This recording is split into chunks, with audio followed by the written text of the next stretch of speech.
आकिब भाई, आपने ये तो बता दिया कि अगर पढ़ाई के टाइम किसी भी तरीके का डाउट है तो आप जाकर यूट्यूब से मदद ले सकते हैं, लेकिन हम ये पूछना चाह रहे हैं कि कोई बच्चा जैसे स्टार्ट करने वाला है तो उसके लिए मैंने एनसीईआरटी की लिस्ट तो शेयर कर दी है, तो वहाँ से वो स्टार्ट कर सकता है। लेकिन उसके बाद कौन सी स्टैंडर्ड बुक्स हैं जिनका वो सहारा ले सकता है? तो आप प्री और मेंस दोनों के लिए अलग अलग बताइएगा, क्योंकि प्री के जो सब्जेक्ट हैं वो अलग हैं, मेंस के जो सब्जेक्ट हैं वो अलग हैं। तो आप मेंस में पेपर वाइज बुक्स के नाम क्या क्या हैं और किस तरीके से पढ़ना है तो ये बताइएगा। देखिए, मेंस में अपन ऐसे से शुरू करते हैं।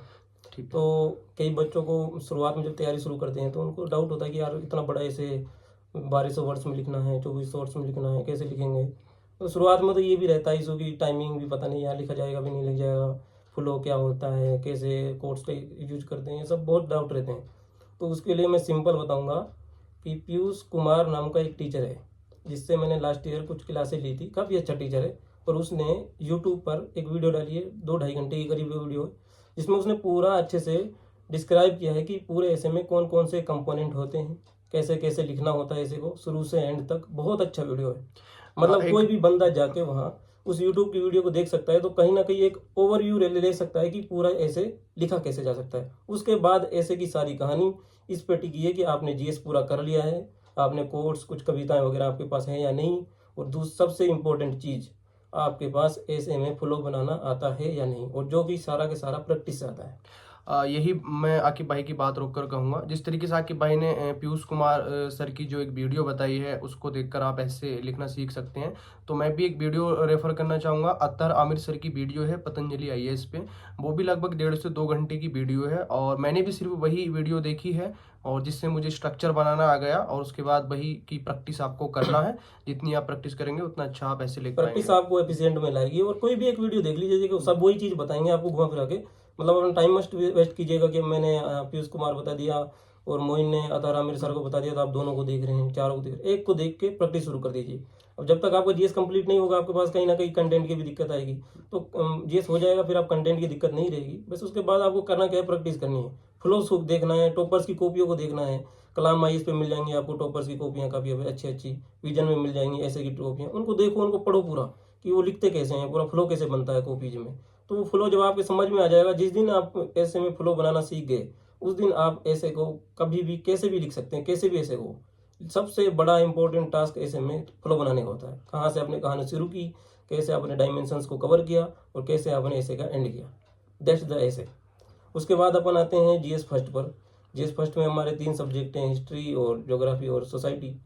तो ज्योग्राफी के लिए अगर आपने, जैसे मोइन भाई ने अगर आपको एनसीईआरटी शेयर कर दी और आपने अच्छे से एनसीईआरटी को पढ़ लिया है, तो ज्योग्राफी का 90% खेल खत्म हो जाता है। इसमें करंट वरेंट खास ज़्यादा आता नहीं है। जो करंट इसमें आता है वो डिसास्टर मैनेजमेंट का होता है, जो कि पेपर 3 में ऑलरेडी कवर हो जाता है। तो आपको ज्योग्राफी में क्या चाहिए कि आप मैपिंग अच्छे से करना सीख जाएं, इंडिया का मैप, किसी स्टेट्स का, पूरी नदियों का, जो कि आप प्री उरी में पढ़ेंगे तो आपको हो जाएंगे। ज्योग्राफी में मेरे हिसाब से इतना बहुत है कि आपने एनसीईआरटी को अच्छे से कर लिया है, मोर देन इनफ है। उससे ज़्यादा ज्योग्राफी में कुछ नहीं आता। अगर आपको कुछ एक्स्ट्रा करना ही है, तो मैंने पहले भी बताया था कि ओनली आइस का पढ़ार मटेरियल है, उसमें जो एक बुकलेट उठा लो उसकी और उसको पढ़ लो। उसमें क्या है कि थोड़ा बहुत करंट वरंट अगर आ भी गया तो उसमें हो जाएगा। हिस्ट्री का ये है कि अगर आपने ओल्ड एनसीईआरटी पढ़ी हैं, ये मेरी शर्त है, अगर आपने ओल्ड एनसीईआरटी पढ़ ली है तो आपको कहीं जाने की जरूरत नहीं है।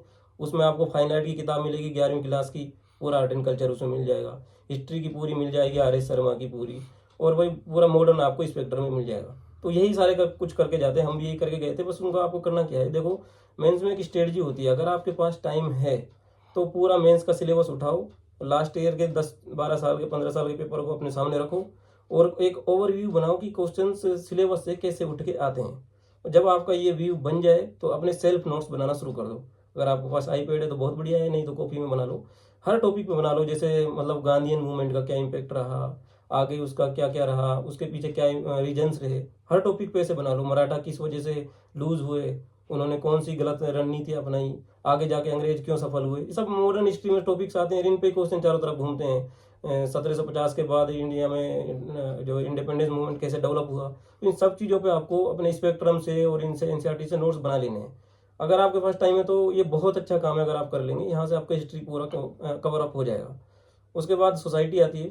सोसाइटी में छोटे छोटे टॉपिक्स हैं, रीजनलिज्म हो गया, या फिर ये एक्सट्रीमिज्म शायद नहीं है, उसमें रीजनलिज्म है और अर्बनाइजेशन, अगर ये छोटे मोटे सब्जेक्ट हैं, टॉपिक्स हैं, इनके लिए आप ओनली इसको आराम से रेफर कर सकते हैं, कोई दिक्कत नहीं है।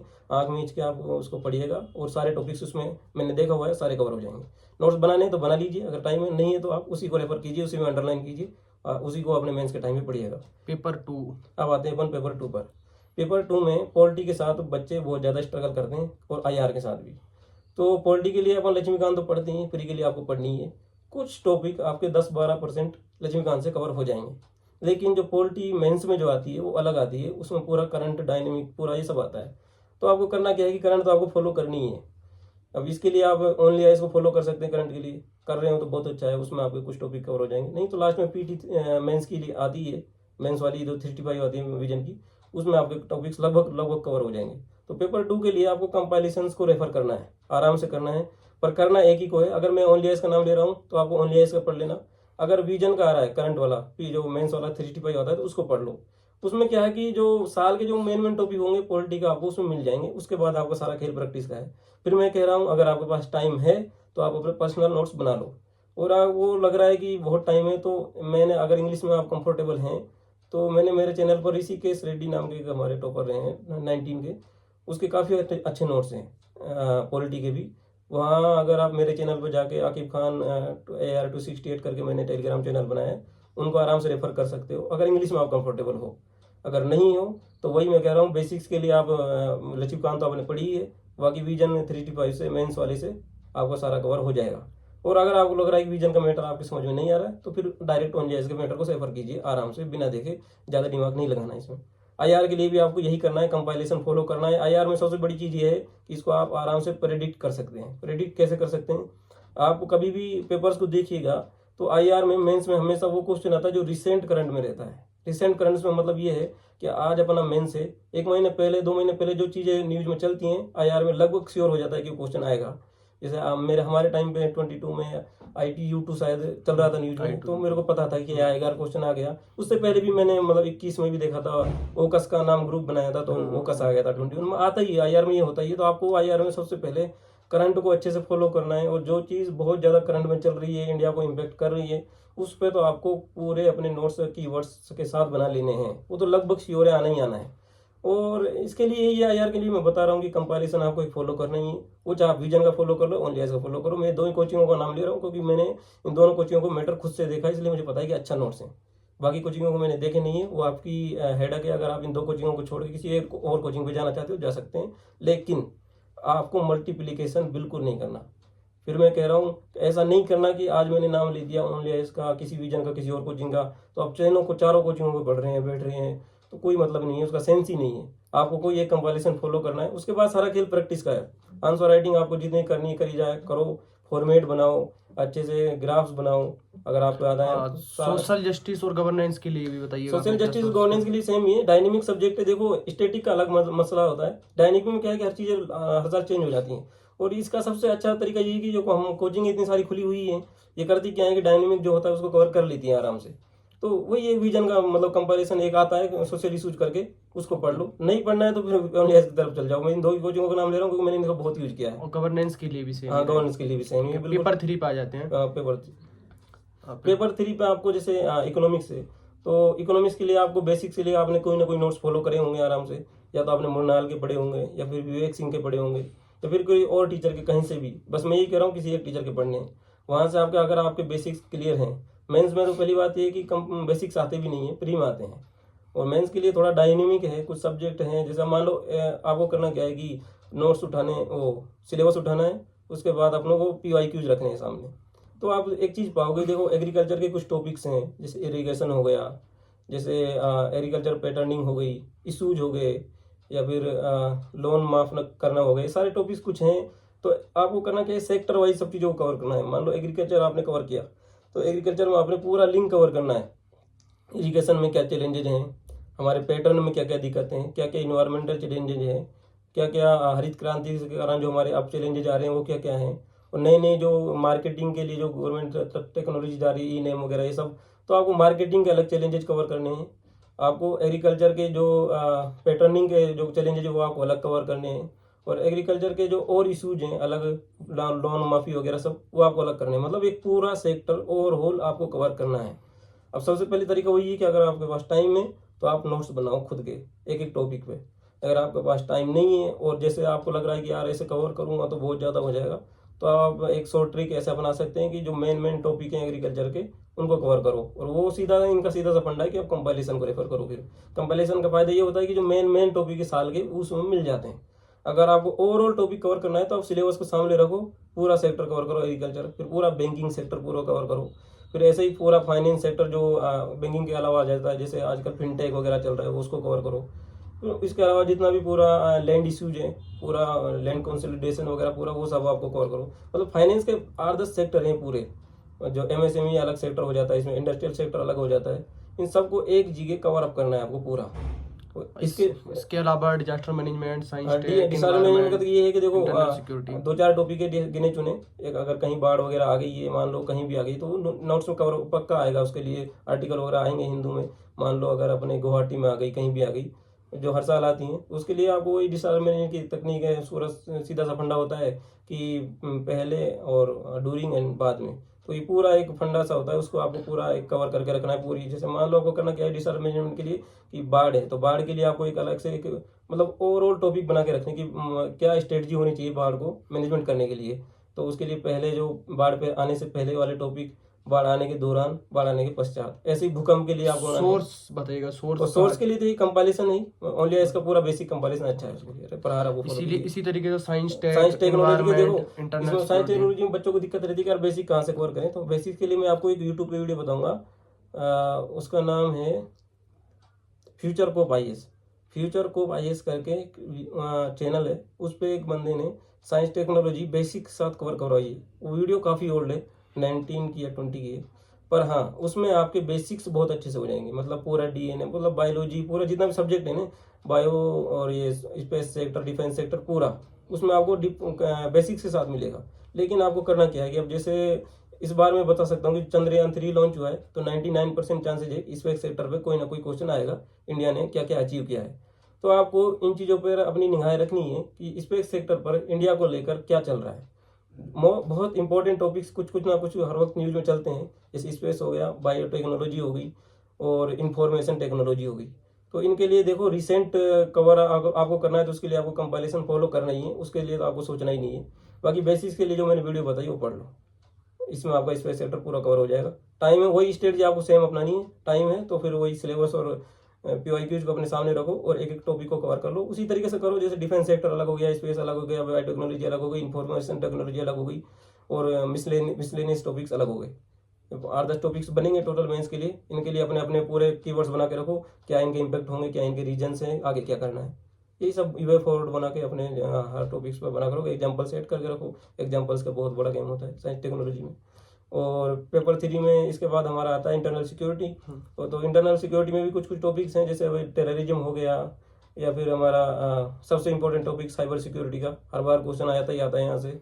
इसके अलावा उग्रवाद हो गया, या फिर अतिवाद, जो भी हम इंग्लिश में इन पॉइंट्स का नाम लेते हैं। तो इनके लिए अगर आपको हर टॉपिक पर अपने नोट्स बनाने ही बनाने हैं, मतलब ये बहुत छोटे छोटे टॉपिक्स हैं। और यहाँ पर क्वेश्चन क्या है कि बहुत प्रिडिक्टेबल होता है, पता लग जाता है कि यहाँ से क्वेश्चन आएगा। मान लो मणिपुर वॉयलेंस चल रहा है, तो बहुत बड़े चांसेज है कि क्वेश्चन आ जाए कि इंडिया की जो सीमाई सुरक्षा है उसके ऊपर कुछ क्वेश्चन आए, या फिर इंडिया का जो इंटरनल सिक्योरिटी में मान लो उग्रवाद का जो टॉपिक है वहाँ से कुछ क्वेश्चन आए।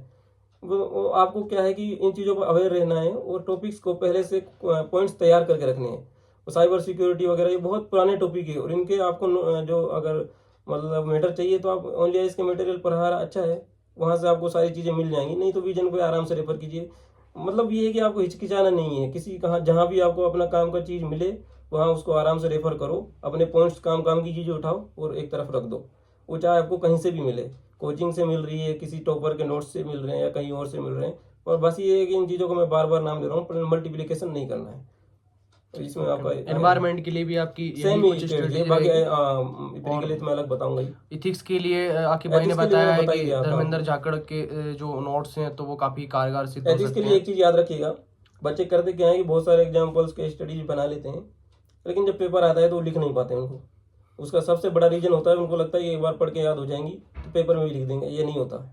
आपको करना क्या है कि आपने देखो इसेंशियल है एथिक्स के लिए, आपको कैसी स्टडीज बनानी ही बनानी है, एग्जाम्पल्स लिखने ही लिखने हैं। तो फिर एक चैलेंज होता है कि उनको कैसे याद रखें, मतलब कैसी कौन सी स्ट्रेटजी अपनाई जाए कि वो पेपर में भी याद आ जाए। और उसके लिए आपको सिंपल सा फंडा है, जितने भी 25, 30, 50 एग्जाम्पल्स आपने बनाए हैं, रोज सुबह 10 मिनट उठ के उनको देखा करो, या फिर शाम को जब भी आपको चाय पे वगैरह टाइम मिले, रोजाना टाइम, अगर आपकी आंखें उससे घूम गई तो मैं गारंटी लेता हूँ कि 30 दिन के बाद वो चीज़ें अपने आप आपके माइंड में इस तरह से सेट हो जाएंगी कि वो पेपर में भी आपको याद आएंगी आएंगी। दूसरा ये करना है, जिस दिन एथिक्स का पेपर हो, 2 घंटे का बीच में गैप मिलता है, उसमें उन एग्जाम्पल्स को एक बार आप देख लो। एक बार आपकी आगे निगाहें उनसे घूम गई तो पेपर में वो चीज़ें याद आ जाएंगी। ये चीज़ मैंने अपने मेंस में अपनाई थी 22 वाले में। इससे पहले मैंने 20 में मेंस दिया था, तो मेरे पास बहुत एग्जाम्पल थे पर याद नहीं आए थे, मैं लिख भी नहीं पाया था उनको। एक आधे एग्जाम्पल गलती से लिखा होगा, 22 में मैंने खूब एग्जाम्पल लिखे। उसका रीजन ये था कि मैंने यही स्ट्रेटजी अपनाई थी और उसके पहले देख भी जगह तो मेरे को याद आ गई थी चीज़ें जब मैं लिख रहा था। जबकि वहाँ बहुत तेज लिखना होता है इसके पेपर में, कंप्लीट करना अपने आप में बहुत बड़ी टास्क है। तो पहली टास्क तो आपकी यही है कि आपको पेपर कंप्लीट करके आना है, सबसे पहली टास्क है। दूसरा ये है कि जो एग्जाम्पल है उनको जो मैं बता रहा हूँ उस तरीके से करके जाना है, तो वो याद आ जाएंगे आपको। बाकी धर्मेंद्र जाकर के नोट्स काफ़ी अच्छे हैं, उनमें आपको बस ये है कि रिसेंट के एग्जाम्पल्स कुछ ऐड कर लेने हैं। 1-2 टॉपिक वहाँ से कुछ गायब हो जाएंगे, गायब मिलेंगे आपको, इस थ्योरीज के, जैसे कांट की थ्योरी हो गई, सोक्रेटिस की थ्योरी होगी, तो उनके लिए मैं अपने नोट्स कभी टाइम मिलेगा तो डाल दूंगा 2-4 थ्योरीज के। बाकी 2 सारे अच्छे हैं नोट्स। आकिब भाई ने मेंस के लिए किस तरीके से बताया कि किन सोर्सेज का सहारा लिया और इन्होंने सेल्फ स्टडी से ही एग्ज़ाम क्रैक किया है, तो आप ये सारी चीज़ें अपना सकते हैं जो लोग सेल्फ स्टडी कर रहे हैं। और सबसे इम्पोर्टेंट चीज़ जो आकिब भाई ने बीच बीच में कहा और मैं भी कहना चाहूँगा कि प्रीवियस ईयर क्वेश्चंस और सिलेबस हमेशा आपके टेबल पे होना चाहिए, जिससे आपको पता चलता है कि यूपीएससी किस तरीके से क्वेश्चंस पूछता है, तो आप उसी तरीके से प्रिपरेशन करते हैं। किस तरीके से क्वेश्चंस आने वाले हैं, कैसे प्रिडिक्ट किया जाता है, तो ये प्रीवियस ईयर को जब आप देखते हैं तो आपको एक अंदाज़ा हो जाता है। जैसे बीच बीच में आके भाई भी जिक्र कर रहे थे कि कैसे ये प्रिडिक्ट करते थे क्वेश्चंस को, और आपको एक आत्मविश्वास मिलता है कि मैं जो तैयारी कर रहा हूँ, मैं जो सोर्स फॉलो कर रहा हूँ, यकीनन वो बेहतर है और उससे सफलता मिल सकती है। इसी तरीके से हम अगली वीडियो बनाएंगे कि प्रीलिम्स के लिए सेल्फ स्टडी में कौन से सोर्स का इस्तेमाल होना चाहिए, और टाइम पे जो भी आपकी क्वेरी रहेगी तो हम कोशिश करेंगे कि हम वीडियो बनाते रहें। धन्यवाद। Thank you.